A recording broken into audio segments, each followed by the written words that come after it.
nagkakausap-usap naman kami. Pagka mayroong mga lumilitaw na ganyan, I get messages from some of them saying na, "Ano ba yan? We should listen to that," mga ganun-ganun. Yeah, no need for a loyalty check. How confident are you, SP, that the majority still? How confident are you, SP, that the majority bloc still supports your Senate presidency? I'm quite confident. But as usual, any senator who is elected into the leadership only serve at the pleasure of your colleagues, of your peers. So we always leave it at that. But as far as I'm concerned, and as far as I know now, I'm quite confident that we are stable and the leadership of the Senate is well in place. May interviews kay Senator JV na parang may lumabas sa mga reports na may balak siyang kumala sa majority. May ganun ho bang na sabi po sa inyo? Paulit-ulit si JB, sinasabi niya na nung araw pa yan, rehash daw yan eh. And he was interviewed and quoted that, I think about more than 2 weeks ago, when the issue of the interview of Senator Lacson mentioned about certain insertions of some senators or almost all like that. Parang ganun yung grabe. That was the reaction of Senator JV the following day. But after that, when I explained what insertions and amendments are and how it is really placed in the budget, at yun yung mga nabanggit na yun ay karamihan naman yung amendments, it all settled down. So the issue that is being placed in social media and some mainstream media reports about Senator JB, I am very sure that he will deny it now. He did say that before. But in fact, I was on the phone with him yesterday, telling him about plano ni Senator Lacson, and he was quite worried. Sabi niya, mahirap pag-usapan natin, parang gano'n. And then he also, he told me na baka iniisip ni Senator Lacson yung mga nilalabas sa media tungkol sa sinabi ko, baka that influences him. Sabi ni Senator JB, that's an old rehash, sabi niya. Wala akong sinasabing ganun. And I think he talked to, Senator JB called Ping to tell him that. As far as you know, SP, walang kahit sinong miyembro ng mayorya ang kakalas at this time po? Yes. SP, kung sakaling matuloy po yung resignation ni Senator Ping, sino po yung posibleng pumalit? Saka itutuloy pa po ba yung mga hearing ng Blue Ribbon kahit mag-resign na si Senator Ping? The Blue Ribbon is always alive as far as the Senate is concerned. Kaya siya lang ang pwedeng mag-motu proprio hearing without a resolution, without a privilege speech, without any bill referred to it. Motu proprio by the chairman. Kaya laging buhay ang Blue Ribbon. Hindi mawawala yan. Hindi nawawala yan. Maaaring na-postpone kumisan, na-suspend, but it is always ongoing. Now, if indeed Senator Lacson resigns, his candidate would be a very good. It would be something to consider. But we will leave it up to the members of the majority. We'll talk about it first. We'll cross the bridge when we get there. Pero sir, yung flood control investigation, pagpapatuloy pa rin po ba? Siyempre, kung ano yung mga dapat maipadala na namin. Meron kami mga nakuha na marami ng informasyon na nakuha.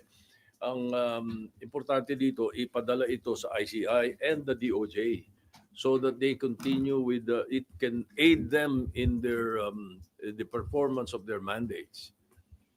Laking tulong yun, palagay ko, sa kanila. SP, kayo po ba personally, meron po kayong... Sir, nasa harap na ako.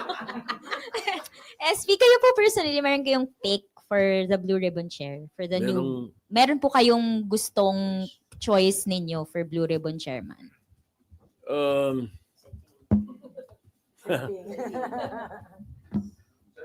Other than Senator Lacson, there are about 3 or 4 members of the Senate who I think would be able to handle it also. But mahirap sundan din yung footsteps ni Senator Lacson. Sir, itong mga ano lang po, dito parang change of leadership again. Tingin nyo outside forces po, meron nang iintriga lang sa sila. Posible. Malamang may mga nag-iintriga lang sa Senado. Sige, sapagkat pagkausap ko naman yung leadership ng minority, wala naman kaming hindi pinagkakaunawaan eh. Sir, political po, I'm sure. Yeah. meron na kayo iniisip na itong grupo. I don't know. Pwede manggaling sa kaliwat kanan niya, whatever. Hindi na. We should not allow these talks to hamper the work of the Senate. And that's the reason that last week we decided to suspend the sessions habang wala yung mga agenda na mayroong mga bills pending. Nakita nyo yung mga pending na treaty, pinasa lang muna namin. Then we suspended to allow the budget deliberations and the budget hearings, I should say, to allow the budget hearings to continue without stoppage. Kasi nangyayari, every 3 p.m., because of the session, they have to stop the budget hearings.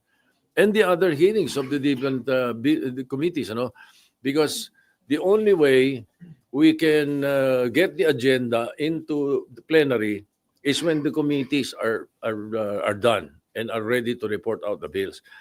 One thing that I'm sure not a lot of people are aware of, or there are few who are not aware of the fact that the Senate works on committees, through committees. The Senate works through committees. We don't work in plenary. We work through committees. Kaya ang mga bills at ang agenda ay nanggagaling sa committee work. And in this case, because of the single most important piece of legislation to be passed, the budget, the GAA for 2026, we should be very clean, other than what happened in the 2025 budget. I think it needs our full attention. And that is the reason that in this suspension of the final week of the sessions and into the break is only as far as both houses are concerned. But as far as the Senate is concerned, it is a working break because of the budget hearings and the committee hearings. Ayan. Approve nyo na po ba yung hiling ng House na sa October 30 na kayo mag-adjourn? October 13, Yes, sir. they sent me a notice, and that is prescribed in the Constitution, na kapag merong nag-adjourn na isang House, kailangan merong 3 days notice. Yung isa kung siya ay mag-a-adjourn ng maaga or mag-a-adjourn ng delay. The maximum allowed is 3 days. And that is the reason that they will adjourn on the 13th, but we will adjourn on the 10th. Okay? Ayun. Okay, yun. Now, why are they adjourning on the 13th? And this is, of course, born out of my talks with Speaker Boji D and their majority leader and their minority leader and the chairman of the appropriations, si Congresswoman Representative Swansea. Ang napag-usapan is they will not be given by the President the certificate of urgency. So they needed that instead of passing on second reading on the 10th and passing on third reading on the 10th. Because they can only do that if there is a certification of urgency by the President. The President does not want to certify the budget as urgent so that there will be time to go through the budget in at least 3 days para mabasa mabuti kung tama lahat yung pinapadala. I think that is the thinking himself. The president himself said that. Ayaw niya nung i-shortcut yung 3-day rule. So ganun din. Pagdating sa Senate yan, ganyan na rin yan. I'm sure he will not. Mhm. Pero sir, usually po merong certification nun sir, no? Na taon-taon, Oo, parang taon-taon. normal po siya. Taon-taon dahil pinapass break. Opo. Ayaw nga ni Presidente ngayon na maisip daw na ipapass break. So ayaw niya nung 3-day rule according to Speaker Boji. So I'm sure, I expect the same thing in the Senate. So, hindi nyo yun napag-usapan sa LEDAC? Hindi nyo po napag-usapan with the President yun sa LEDAC? Nabanggit din niya pero in passing. And in the LEDA, we were able to coordinate lang or pinagsama-sama namin yung bills ng mga senador, top 3 each. Pero may mga ibang hawig-hawig kaya total was 68. And in the House, 100 something, 200 something. And then meron ang DepEd, yung DepEd, DepEd meron. So pinagsama-sama namin yun. In the first regular session of the 20th Congress, which is now, at least there are 12 in the LEDAC that was agreed upon in the LEDAC and with the President's consent. Sir, yung hindi po pag-certify as urgent nung budget, hindi naman siya makaka-affect or makaka-delay dun sa proseso. Hindi, makakabuti. Sapagkat Why, sir? lagi na lang eh. Nagmamadali ang Congress nung araw pa hanggang ngayon. Pagdating nung aapurahin yung pagpapapasa on second reading, tapos hihingi ng certification sa Presidente para the 3-day rule is removed. Papasa na rin on the same day. Tanong, nabasa nyo ba? Di ba? Tanongin mo yung mga congressman at mga senador. Nabasa nyo ba pagkatapos ng second reading? Di ba? So maganda talaga na tama yan, na hindi approve on the same day. You have 3 days to go over and review what you approved on second reading before you vote in a nominal vote on the third reading. Sir, dahil po dun, bukod sa insertion, sir, yung ganong paspasan, naging paraan din, sir, para mailusot yung insertions. Correct.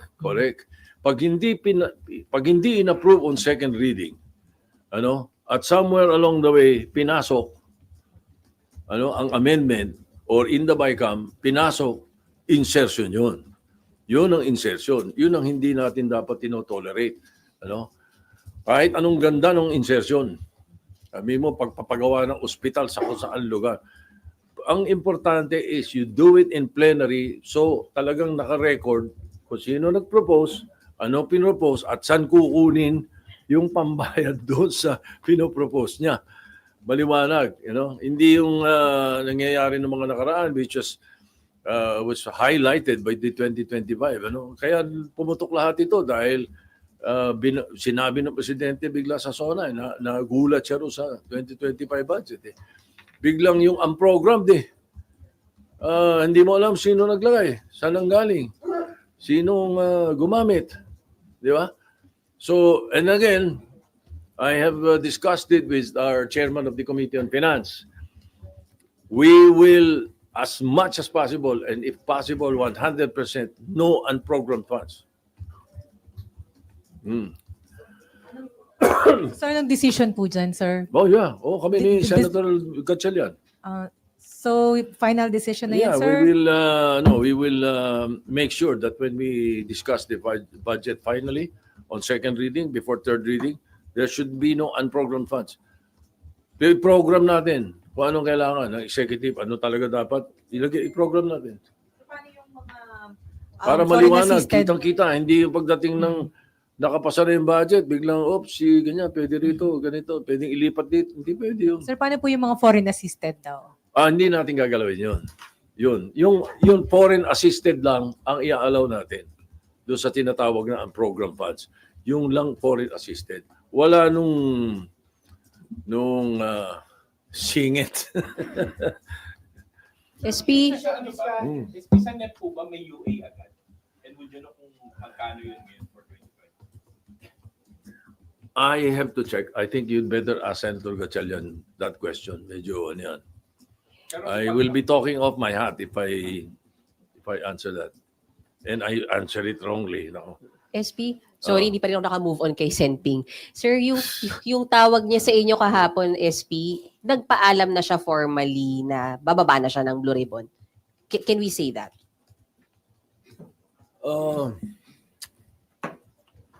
Wait, let me recall. Sino ba tumawag? Ako ba tumawag o siya tumawag? Teka. No, I sent him a text. I said, can you take a call? He called. No. And then I said na ano ba partner yung sinabi mo sa ano? Media. Sabi nga niya. Sabi niya, hindi, magsasabi talaga ako sa iyo. Sabi niya na natanong lang ako. Parang like that, you know. And then, you know, it's very frustrating. Alam mo naman, sabi niya. Ganun yung conversation namin. And the rest of the conversation is private conversation. You should not ask.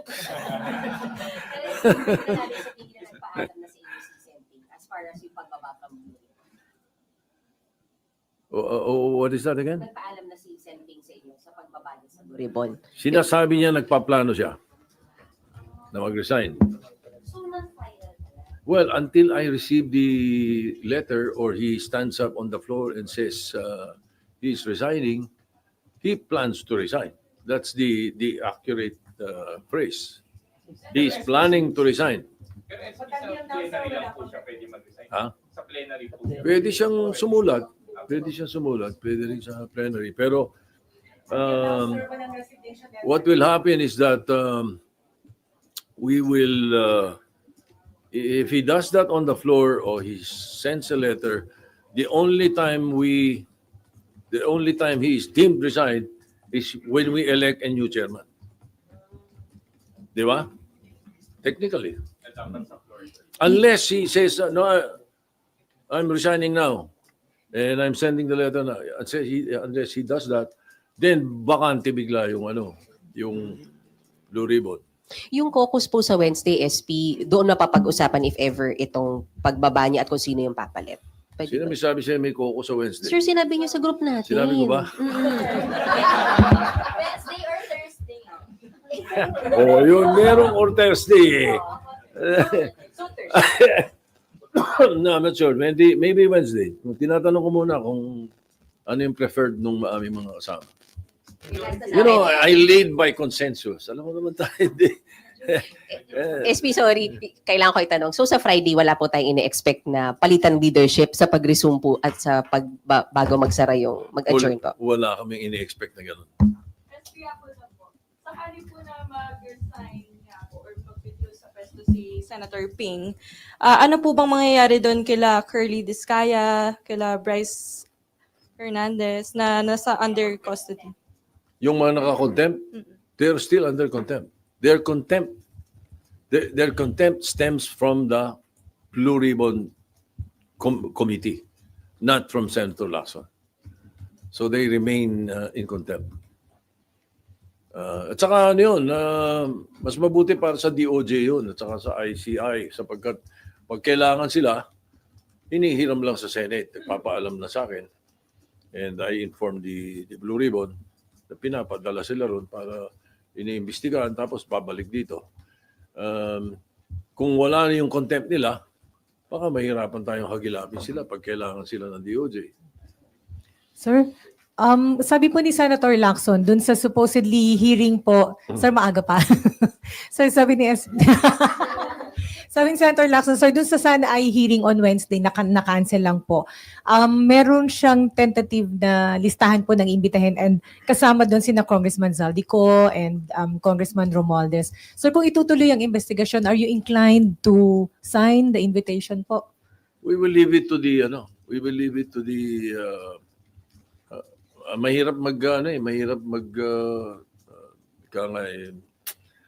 manghula ng pwedeng mangyari. So we leave it to the new chairman if there's going to be invitations. But as far as I know, I was not aware of that really. Ang alam ko, Kaya biglang sana tumatawag ng hearing. Request ni Senator JB. Meron silang mga district engineers or mga DPWH employees na gusto niyang ipaimbita. Yun ang pagkakaalam ko. Pero sir, Kasi saldi ko. Hmm. Paano mo imbitahin yun? Nasa ano? Tingnan, sir, Nasa pag hindi po abuse. na-serve yung invitation, sir, that would be followed by ano daw po, with the subpoena and Usually, arrest. kung medyo ano naman tayo, usually, invitation. Pag hindi inono ni invitation, show cause, order. Maganda explanation, wala kang magagawa. Hindi maganda explanation or hindi natin gusto yung explanation, then subpoena kasunod. Pero sir, announce na po rin ni Senator Lacson last week sir, na iimbitahin po sina Congressman Zaldico and Congressman Romualdez. So, Ganun ang procedure nun. If that is, if it did, if it will push through or if it would have pushed through. pero sir, kasi congressman pa rin si Congressman Romualdez, Congressman Zaldico is no May longer. So, parliamentary ethics na pwedeng pagdaanan doon. Isaldi ko, hindi na. opo. Wala ng parliamentary ethics yun. So pag-uusapan niyo pa po sir sa majority block kung padadala ng invitation si Congressman Romualdez o basta in-endorse po ng Blue Ribbon Committee you'll sign? But syempre kung ano sabihin ng Blue Ribbon Committee. Okay. Oh. SB, do you share yung frustration po ni Senator? To a certain extent. To a certain extent. Kasi kumisan kasi yung mga hearing namin na kung napapanood nyo naman siguro may mga spurious Di ba? May mga spurious na mga hindi naman dapat na pinag-uusapan sa Blue Ribbon nakakasingit So to a certain extent I understand his frustration. Okay. Thank you very much. Thank you.